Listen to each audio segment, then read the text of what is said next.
baseball has changed a lot since you left the game. You built a career on defense, smart hitting, bunts, stolen bases.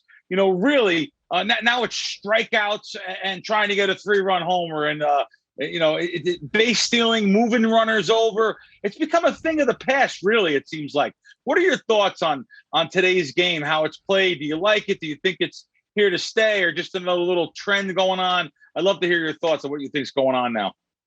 You asked for it, Crack, so I'm going to give it to you, okay? All right. Yep. All right. Well, first of all, I think that, some of the points that you're making are very, very true. There's a saying in baseball that when you swing up, your average goes down. When you swing down, your average goes up. So if you look at averages today, averages are down because guys are swinging up. It's pretty to hit the ball out of the ballpark. It's vogue. It's that thing now that is with these numbers. They come up with a number for everything now. These statistics, they got a statistic for everything. And back in our day, it was always about driving that runner, getting a guy, get him on, get him over, get him in. And we knew that if we did those things more consistently than the opposition, we had a better chance of winning.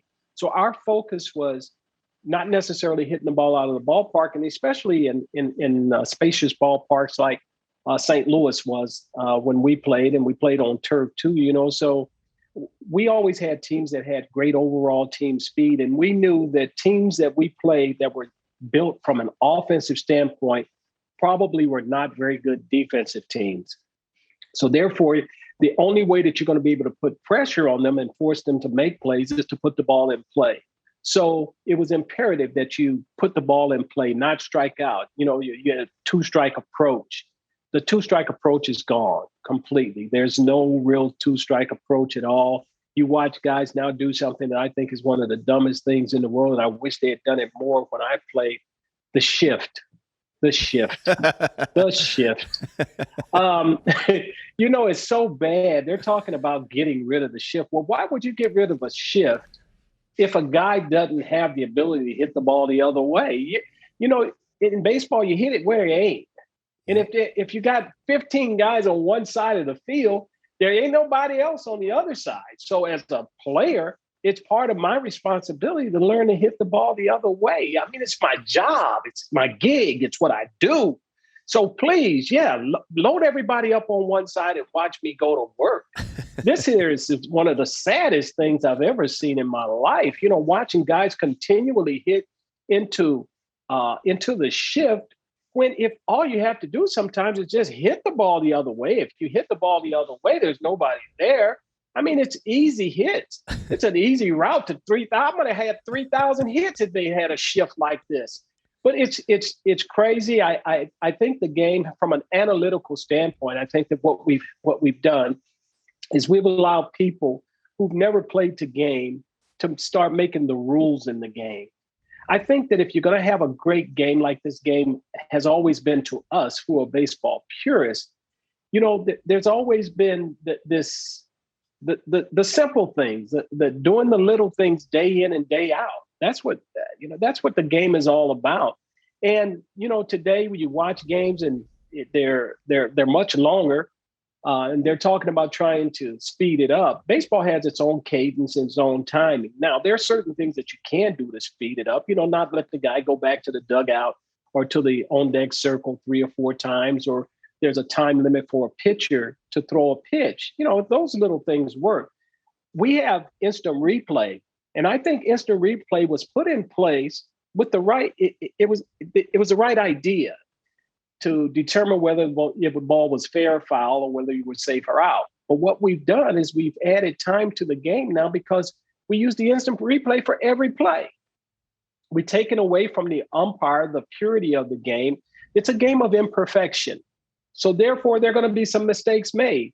But I think it's been proven time and time again that an umpire in a split second gets it right 99.9% of the time. Yeah. And we're getting to a point to where we're going to start getting rid of the umpire for technology. And that to me is that to me changes the game too much. There's a certain imperfection that goes with the game, and sometimes it goes for you, sometimes it goes against you, and that's just the way it is. Yep. Cool. Yep. Being that baseball purist that you are, you must not really care for these new rules then, limited mound visits and then the man on second in extra innings. This is crazy. I mean, this is crazy, Crack. Come on, man. Yeah. You got to earn your way. You earn your way on base. I'm going to put a guy on second base. This sounds like some little league stuff, man, that you would do with little kids because, they're not that good. So we're going to put them out there. Let's give everybody a trophy. How about that? Let's just give everybody a trophy. Ozzie, what about this new rule they're talking about now with the pitchers and foreign substance? Put the sticky stuff on the ball. Like what? Man, that's always been a part of the game. I don't know where this came from. All of a sudden now we're gonna get straight laced, boy. We're gonna make sure that the game is played with integrity. And I mean, I don't know. I guess a few weeks ago, a Cardinal player, before he threw a pitch, I guess they went out to the mound and checked his hat and did something that they've never done before. When back in the day, you if a guy threw a spitter, you try and hit the dry side of it. That's all. But now we're worried about these substances and stuff. I don't know where the game is going, and I don't know where all that came from. But hopefully one of these days we'll get back to playing some good old 1-0, 2-1 baseball. Yeah. What are your thoughts also on, there's a lot of kids, this is when you're old, Crack, when a lot of the sons of the legends we watched are now star players. Yeah. The Blue Jays got a whole bunch of them. And there's no accident that those guys are as good as they are because of who their parents were, right? I mean, I think it's a true testament to what good coaching can do. Good coaching and good genes, and being around the game. I think that is probably the most important. They probably, like you, grew up around the game and they learned from some of the best in the business and stuff. So it's only natural that they will become big stars, like Dante Bichette's son, Vlad Guerrero's son. They're smashing it like their dads did, So there's something to be said about kids growing up around a sport or whatever it is they love to do. If they do it at an early age, it becomes a part of their being, and they never work a day in their lives.